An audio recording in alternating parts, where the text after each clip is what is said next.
आते हुए बहुत उससे निकट कोई नहीं है, उस निकटता की अनुभूति करेंगे। ओम भूर्भुवस्वः तत्सवितुर्वरेण्यं भर्गो देवस्य धीमहि धियो यो नः प्रचोदयात्।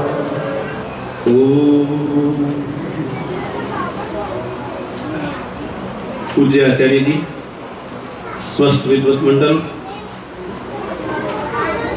गुरु जी जो कई दिन से ब्रह्मा के आसन पर विराजमान हमारे इस गांव के उपकार की वर्षा कर रहे हैं, मेरी बहनें जो वेद पाठ बहुत सुंदर मधुर भजन सारथी सुना रही है, मेरी मातृशक्ति, नौजवान साथियों, वरिष्ठ आर्यों, कार्यवृक्षों, ये जितने भी कार्यक्रम चल रहे हैं या जिनको चलाने का समाज प्रयास करता है, मुझे ये बताओ उनका प्रयोजन क्या है? मेरे ख्याल अच्छाई फैलाना, बोलो आया ना, अच्छाई फैलाना और बुराई को धीरे धीरे धीरे धीरे समाप्त कर देना। ये कार्यक्रम सृष्टि के प्रारंभ से चले होंगे क्योंकि ये अच्छाई और बुराई सदा रही है, लेकिन वर्तमान में बुराई कुछ ज्यादा ही पनप रही है। इसीलिए इन कार्यक्रमों की जरूरत ज्यादा है या कम है? ज्यादा है। हर गांव में, हर मोहल्ले में, हर घर में रोजाना यदि ये कार्यक्रम हो तो बात काबू में आ सकती है।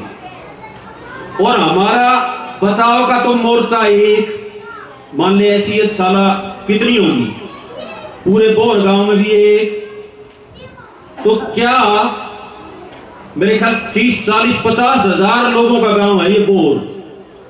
क्या एक ये यज्ञशाला उन 50,000 लोगों की बुराई का मुकाबला कर लेगी? विचार करना पड़ेगा। तो मैं जहां आपको ले जाना चाहता हूं, इस यज्ञशाला को आपके अपने घरों में ले जाना पड़ेगा यदि मुकाबला करना चाहते हो बुराई का।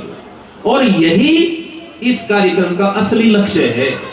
तो इस कार्यक्रम को करके मैं कृष्ण जी से, अपने सारे कार्यकर्ताओं से और विद्वत मंडल से और सन्यासियों से और आचार्यों से मैं ये निवेदन करूंगा, सम्मान करना और कराना सबको अच्छा लगता है जी, सम्मान करना भी चाहिए और सम्मान कराना भी चाहिए, लेकिन जब तक ये बुराई बिल्कुल मारना दे जान से, इसको पूरी तरह समाप्त ना कर दें, हर घर में ये यज्ञ की ज्योत ना जग जाए, तब तक हमारा सम्मान मुझे तो अधूरा लगता है। मुझे तो कहीं ना कहीं इसमें न्यूनता लगती है। एक मेरा बेटा भी आजकल स्वाध्याय करता है, तो उसने भी कुछ दिन पहले ही मुझे व्यसन शब्द का अर्थ बताया। कौन सा शब्द? व्यसन, जिससे पूरा संसार ग्रसित है। आज क्या अर्थ है इसका?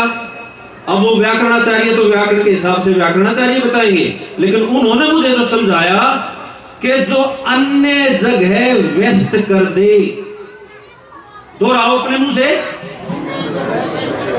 मतलब टारगेट कुछ और था, लक्ष्य कुछ और था और हम कहीं और व्यस्त हो गए। चाहे वो धन कमाना हो, चाहे वो मकान बनाना हो, चाहे वो कोई और चीज ऐसी इकट्ठी करनी हो।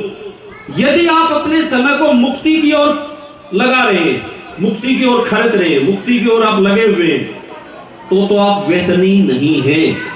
बल्कि एक बड़ा ठाडा विद्वान, उसने तो ऐसी गड़बड़ कर दी, उस बेटे को मैंने भेज दिया था और गुरुकुल में रह रहा था, तो एक व्यक्ति ने यह कह दिया कि भाई इस उपासना को व्यसन मत बनाओ। तो मैंने, वो उसका दुर्भाषा है मेरे पास, पिताजी ऐसा ऐसा चर्चा चल रही है यहाँ। तो मैंने कहा बेटा तू बना व्यसन और तू सौभाग्यशाली होगा यदि उपासना तेरा व्यसन बन जाए तो। और आज भी ऐसा ही हम कहना चाहते हैं कि भाई इस यज्ञशाला की बात को अपने घर में ले जाओ। और जो ये नौजवान साथी मेरे बैठे हैं, मैं विशेष कहना चाहूंगा, मैंने एक रिसर्च की है, एक खोज की है और बहुत दिन से इस पे लगा हुआ था, मैं उसमें सफल हो गया हूं। क्या खोज है? ध्यान देना, आज लोग धन पे सबसे ज्यादा दृष्टि गाड़े हुए हैं और जो ज्यादा दान दे देता है उसको यहाँ बोलने का अवसर भी, सारी चीज मतलब उसकी ज्यादा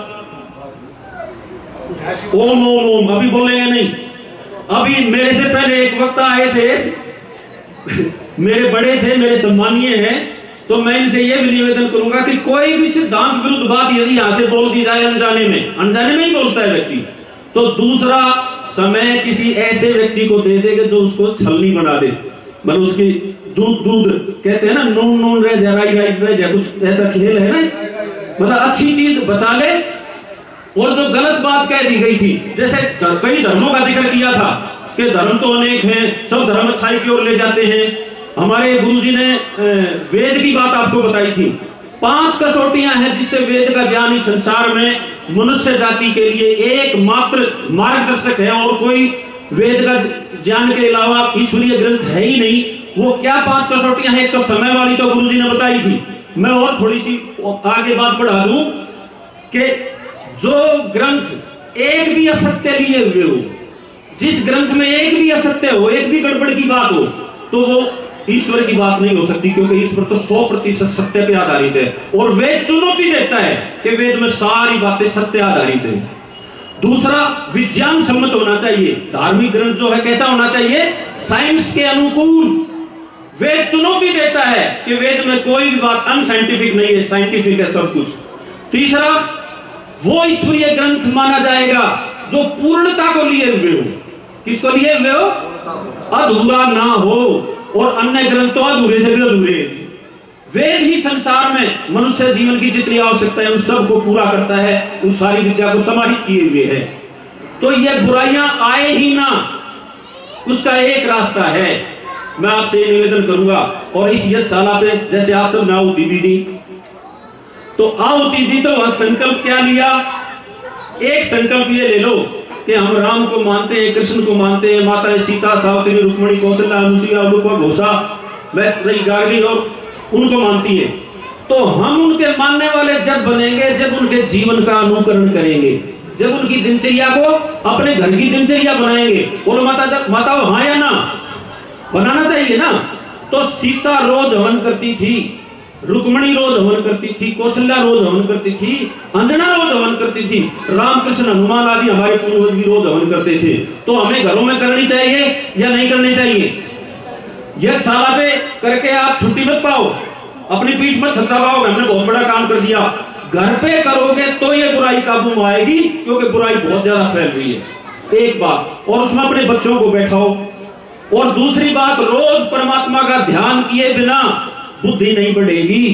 तो परमात्मा का ध्यान ऋषि पतंजलि के लिखे योग दर्शन के अनुकूल करो, अन्य किसी ग्रंथ का सहारा नहीं, योग दर्शन का सहारा लो, तो आपको ध्यान की, उपासना की, यम नियमासन, प्राणायाम, प्रत्याहार, धारणा, ध्यान समाधि की प्रक्रिया समझ में आएगी। और तीसरी बात है, रोज इन ग्रंथों का स्वाध्याय जरूर करना है।